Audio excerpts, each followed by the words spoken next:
नमस्कार विद्यार्थी मित्रांनो, मी प्राध्यापक डॉक्टर अनिल छत्रे, अर्थशास्त्र विभाग प्रमुख मोहनराव पतंगराव पाटील महाविद्यालय बोरगाव.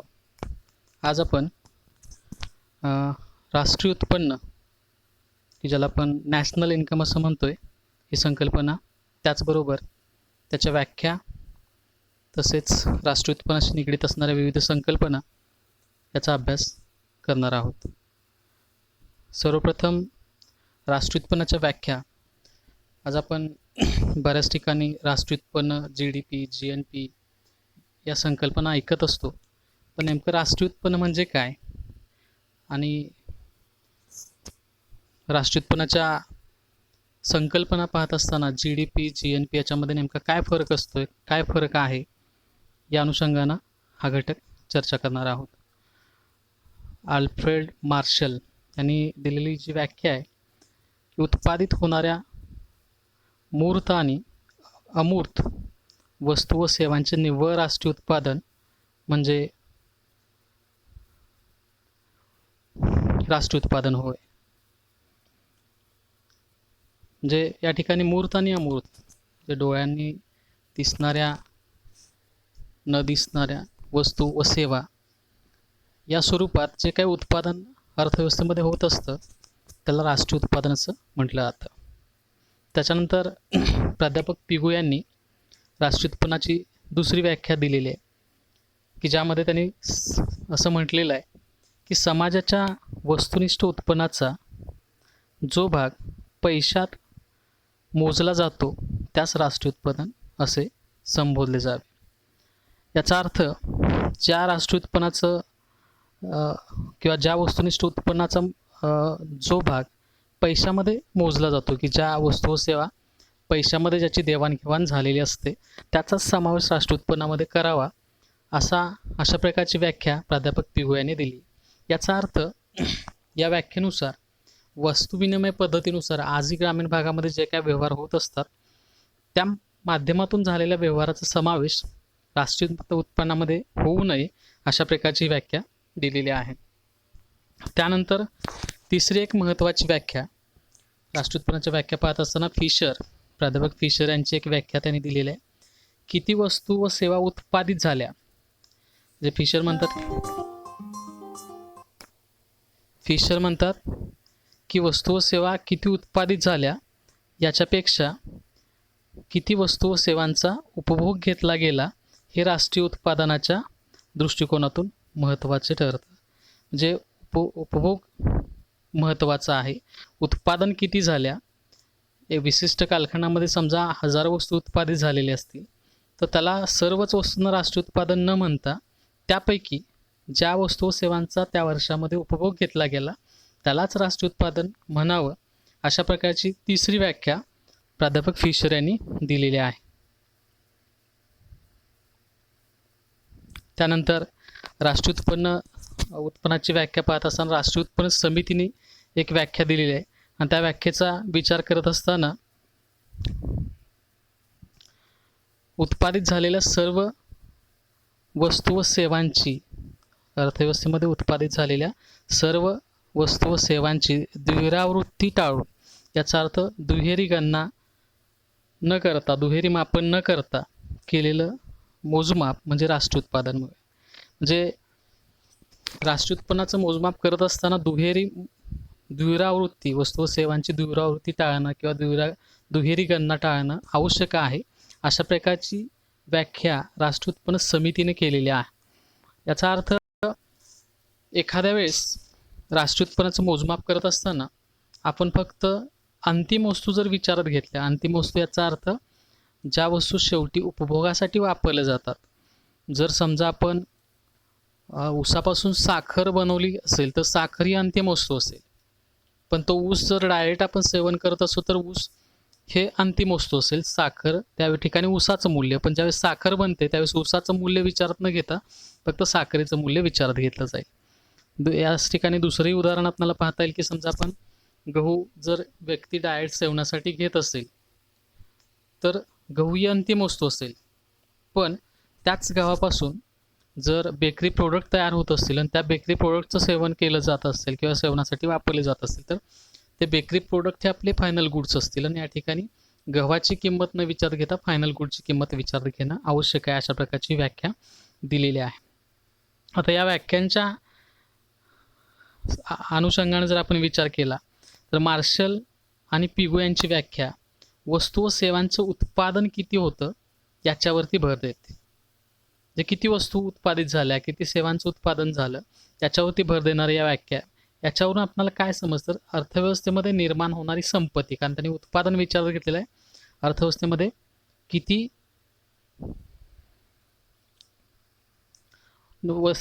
संपत्ती निर्माण होते त्याची कल्पना या व्याख्यांवरून होते. फिशर यांची व्याख्या मात्र उत्पादनाच्या ऐवजी वस्तू व सेवांच्या उपभोगावरती भर देते.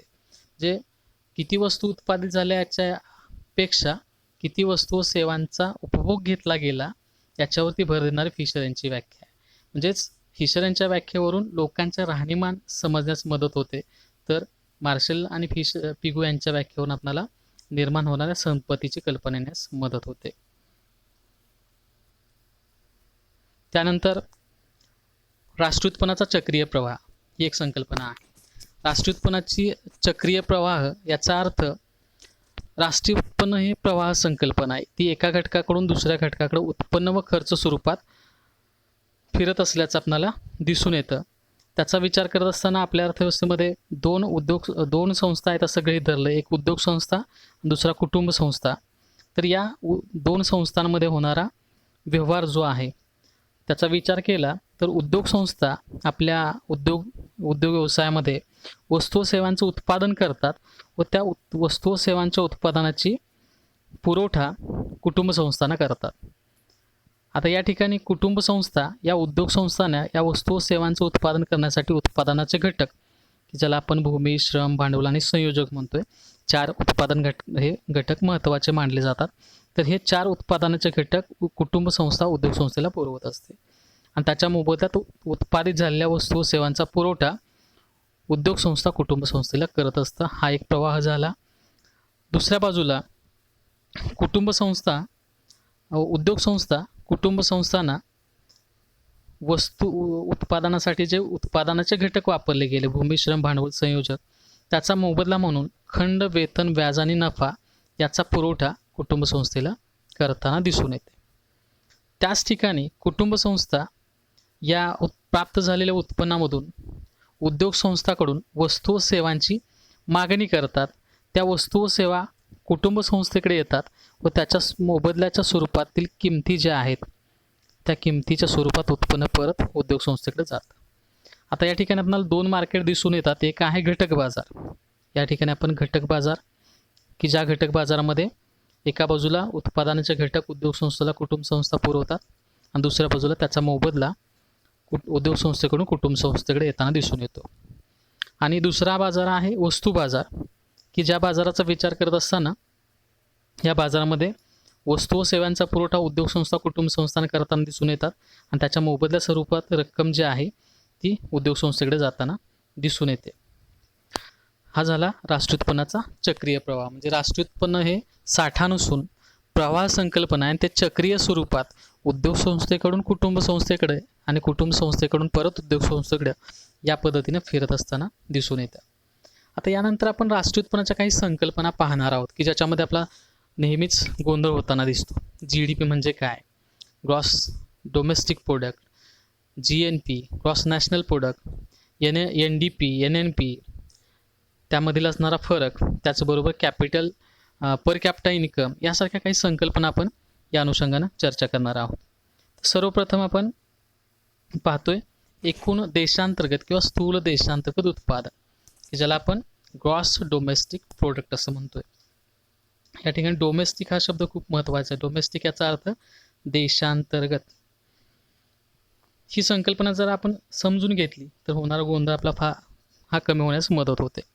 एका वर्षाच्या कालावधीत देशाच्या सीमेच्या आत उत्पादित झालेल्या, देशाच्या सीमेच्या आत हा शब्द महत्त्वाचा आहे, कारण देशांतर्गत आपण म्हणतोय उत्पादित झालेल्या सर्व उपभोग्य वस्तू, भांडवली वस्तू आणि सार्वजनिक क्षेत्रात निर्माण झालेल्या अंतिम वस्तू व सेवांच्या किमतींची बेरीज करून काढलेले मूल्य म्हणजे एकूण देशांतर्गत उत्पादन होय, की ज्याला आपण GDP असं म्हणतोय.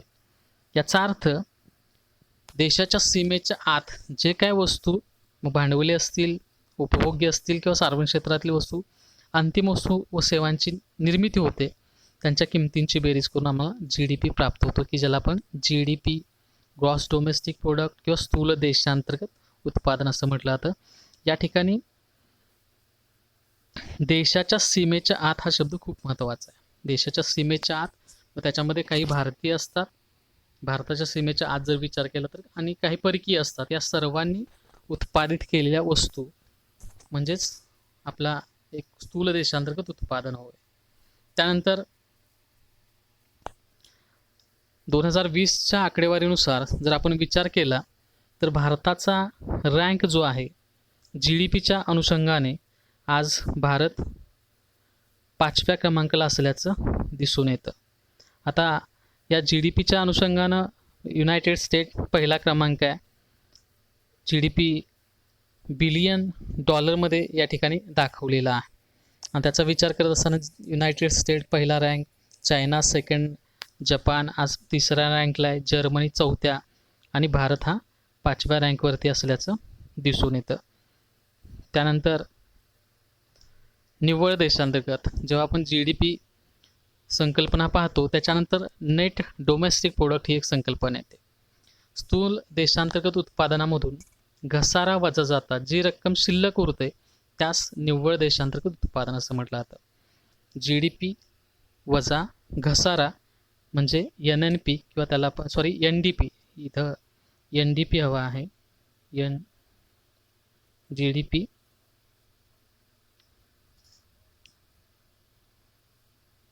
ग्रॉस डोमेस्टिक प्रोडक्ट मायनस घसारा, हे ज्यावेळेस आपण विचारात घेतो त्याच्यानंतर जे शिल्लक राहतं ते नेट डोमेस्टिक प्रोडक्ट असतं, NDP नेट डोमेस्टिक प्रोडक्ट.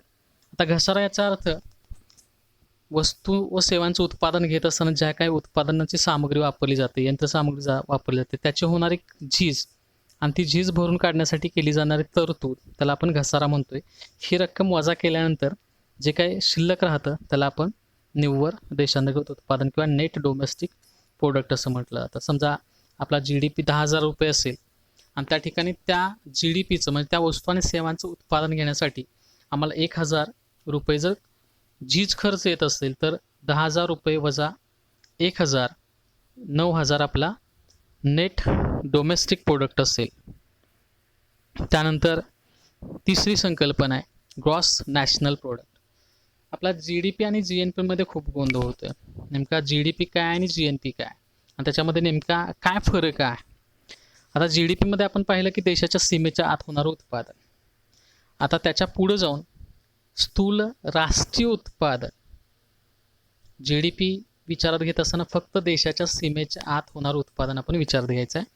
आणि जेव्हा आपण स्थूल राष्ट्रीय उत्पादनाकडे येतोय, ग्रॉस नॅशनल प्रोडक्ट येतोय, त्यावेळेस एका वर्षाच्या कालावधीत देशाच्या उत्पादन घटकांनी उत्पादित केलेल्या वस्तू व सेवांचे पैशातील मूल्य म्हणजे ग्रॉस नॅशनल प्रोडक्ट.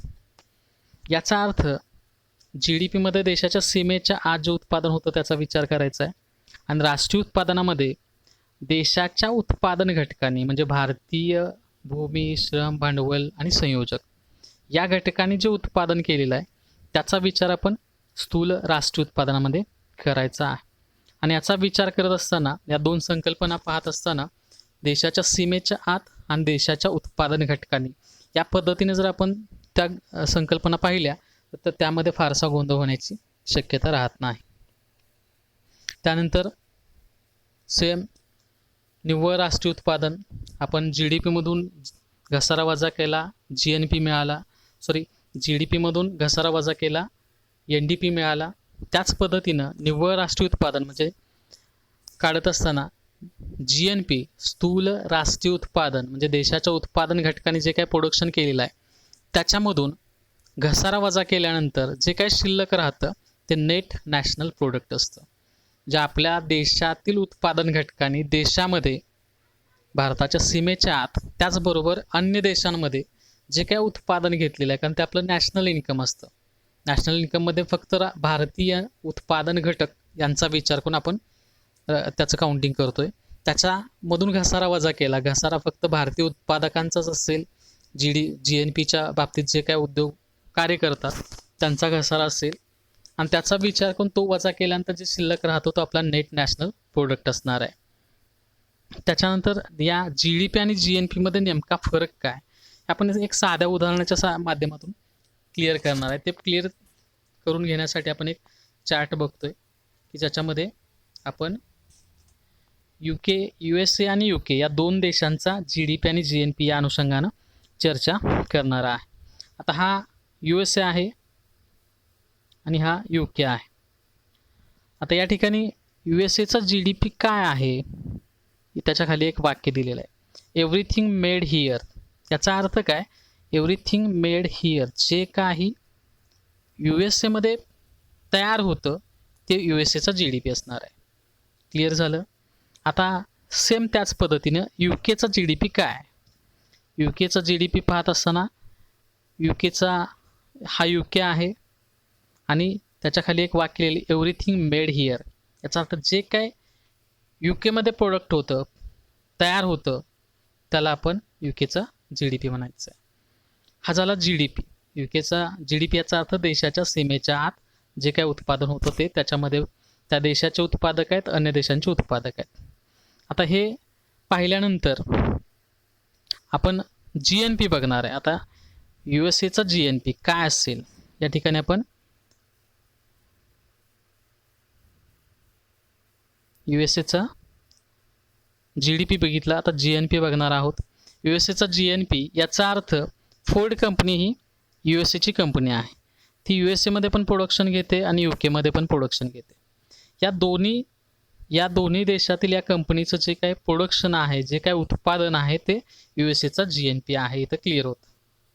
USAचा GNP काय असेल, USAचा फोर्ड या कंपनीचा USA मध्ये झालेलं प्रोडक्शन आणि UK मध्ये झालेलं प्रोडक्शन याची बेरीज हा USAचा GNP असेल. फक्त फोर्ड ही कंपनीच फक्त त्या देशाची आहे एवढं असं गृहीत धरलं तर यासारख्या अनेक कंपन्या यासारख्या अनेक कंपन्या USA मध्ये कार्य करतात. त्यामध्ये USAच्या अनेक आहेत, त्याचबरोबर इंग्लंडच्या आहेत, अनेक अन्य देशांच्या पण USA मध्ये काम करतात. तर त्यापैकी फक्त USAच्या ज्या कंपन्या की ज्या USA मध्ये काम करतात, अन्य देशांमध्ये काम करतात, त्यांचं प्रोडक्शन म्हणजे USAतील उत्पादन घटक ज्या ठिकाणी काम करतात त्या उत्पादन घटकांचे सर्व मोबदले आपण या ठिकाणी USAच्या GNP मध्ये विचारात घ्यायचं, आणि GDP मध्ये फक्त USAच्या सीमेच्या आत जे काय प्रोडक्शन होतं त्याचा विचार करायचा आहे. त्याच्यानंतर आपण UKचा GNP विचारात घेतोय. UKचा GNP त्याचा विचार करत असताना UKचा GNP काय असेल. आता BP ही कंपनी UKची कंपनी आहे. ती UK मध्ये पण काम करते आणि USA मध्ये पण काम करते, त्याचबरोबर जगातील अन्य देशांमध्ये पण काम करते. UKच्या अशा अनेक कंपन्या आहेत, अनेक उद्योग आहेत, ते जगातील अनेक देशांमध्ये काम करतात. त्या कंपन्यांचं उत्पादन म्हणजे UKचा GNP असणार आहे. याचा अर्थ UKचा GNP UKच्या उत्पादन घटकाने जे काय प्रोडक्शन केलेलं आहे तो UKचा GNP असणार आहे. तर हा फरक या पद्धतीने आपण GDP आणि GNP मध्ये काय फरक आहे या संकल्पने या उदाहरणावरून अधिक क्लिअर होण्यास मदत होते. त्यानंतर राष्ट्रीय उत्पन्नाची दरडोई उत्पन्न ही एक संकल्पना आहे की ज्याला आपण पर कॅपिटा इन्कम म्हणतो. देशातील लोकांचे एका वर्षाच्या कालावधीत सरासरी उत्पन्न म्हणजे दरडोई उत्पन्न. देशातील लोकसंख्या आणि त्या लोकांचे एका वर्षाच्या कालावधीमधील सरासरी उत्पन्न म्हणजे दरडोई उत्पन्न होय. त्याचं सूत्र जर बघितलं तर दरडोई उत्पन्न बरोबर एकूण राष्ट्रीय उत्पन्न भागिले देशाची लोकसंख्या. देशाच्या लोकसंख्येनं जर आपण देशाच्या लोकसंख्येनं राष्ट्रीय उत्पन्नाच्या आकड्याला भागल्यास आपल्याला पर कॅपिटा इन्कम प्राप्त होतो. आंतरराष्ट्रीय नाणेनिधी 2019 मध्ये आंतरराष्ट्रीय नाणेनिधीने जो आकडे डिक्लेअर केलेले आहेत त्यानुसार भारतीय अर्थव्यवस्था भारताचं दरडोई उत्पन्न जे आहे $2171 उत्पन्नासह भारत आज 139व्या क्रमांकावरती, तर लक्झमबर्ग सारखा देश आज $1,13,996 दरडोई उत्पन्नासह जगात पहिल्या क्रमांकावरती असल्याचं दिसून येतं. तर लक्झमबर्गसारखा देश आज जगात पहिल्या क्रमांकावरती त्याचं राष्ट्रीय उत्पन्न पर कॅपिटा इन्कम जर विचारात घेतला तर तो आज जवळपास $1,13,196 आहे. आणि भारताचा जर विचार केला तर तो $2,171 उत्पन्नासह जगात 139व्या क्रमांकाला असणारा हा देश, जे लोकसंख्येच्या बाबतीत दुसरा क्रमांक, GDPच्या बाबतीत आपण 5व्या क्रमांकावरती आहोत, पण पर कॅपिटा इन्कमच्या बाबतीत मात्र आज 139व्या क्रमांकाला जाण्याचं एकमेव कारण काय असेल तर डिवाईड करणारी, आपल्या GDP GNPला डिवाईड करणारी जी लोकसंख्या आहे ती जगात दुसऱ्या क्रमांकाची लोकसंख्या डिवाईड करणारा आकडा जास्त आहे.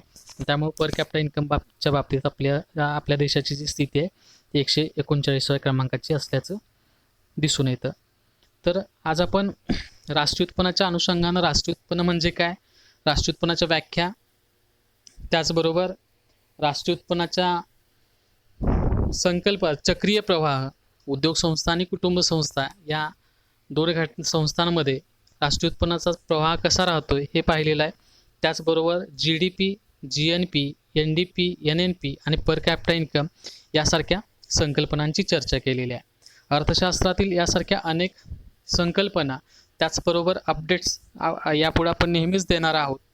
फक्त आपण हा व्हिडिओ बघितल्यानंतर नक्की हा व्हिडिओ लाईक करा, त्याचबरोबर पूर्ण व्हिडिओ व्ह्यू करा, त्याचबरोबर आपला चॅनल सबस्क्राईब करा आणि आपल्या मित्रांनाही हा चॅनल सबस्क्राईब करायला विनंती करा किंवा शेअर करा. आज आपण याच ठिकाणी थांबतोय. धन्यवाद.